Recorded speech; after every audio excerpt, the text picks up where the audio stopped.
Hey, Critic.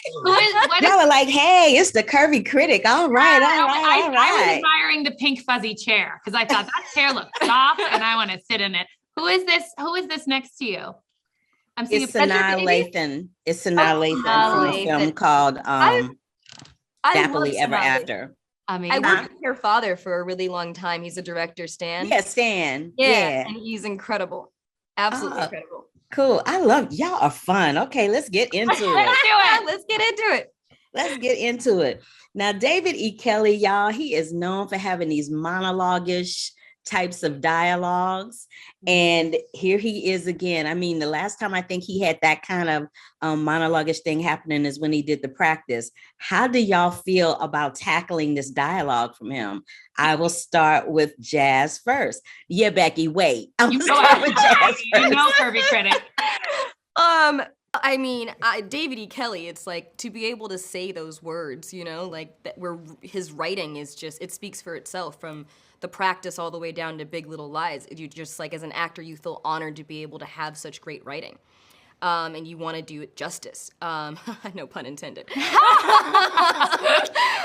So, you know, it was fantastic. And he gave us so much freedom to kind of explore our characters and kind of bring the elements, you know, of ourselves to it, which was fantastic. See, what I was going to say is thank God I didn't have to do any of the monologues. Oh, so Manuel, our amazing... I know, you had some good one-liners. I got one-liner outfits. Here we go. But Manuel not only had to tackle these monologues, it's in his second language. In his second language. So that undertaking, even if it's your first language, is enormous. Mm-hmm. He, in his second language, especially as the trial went on, I mean, pages and pages of legal jargon that and he did it so well. It was such a massive undertaking and he was so successful in it. He worked so hard. He had a coach with him running his lines. So I'm grateful to be a part of a David E. Kelley show, but not have to actually do all of the monologues myself. And you are speaking like a true ex-wife.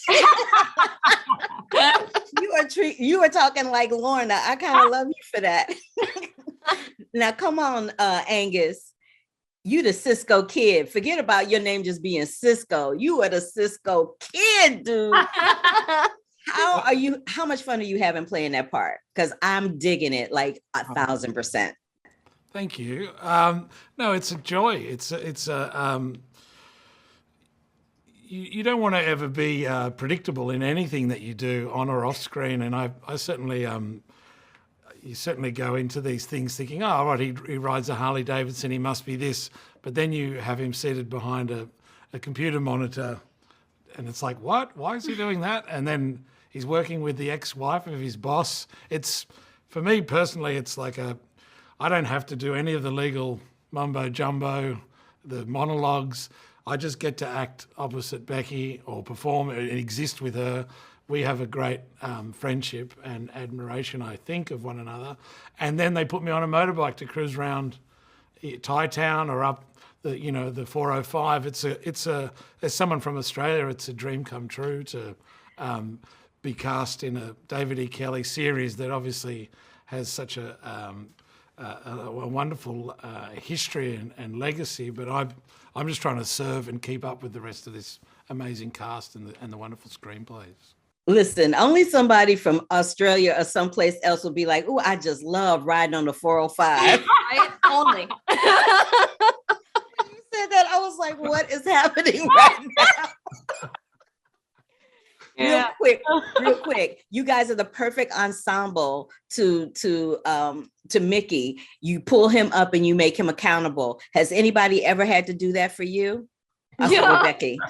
Sorry. I was just thinking, I mean, I think as actors, what works so well, like the interplay between actors, we have to do that for each other every time we show up for a scene. And I have so much respect for these two. I'd been in a pandemic bubble. I hadn't even talked to another human. And then I meet these two, we work together. And you have to be accountable. You have to know. I'm going to bring it the first take. So by the time we get to the fourth take, it's amazing. And I think we really lucked out in this group of people. People showed up ready. Yeah. Anybody want to add? You good? Nailed it. I figured because y'all was quiet. Y'all were like, I think she took that for me. Well, y'all were delightful. This was so much fun. I really enjoyed the show. I hope it gets picked up for a second season. Congratulations. And thank you so very much for your time. Thank you. Thanks, Susie.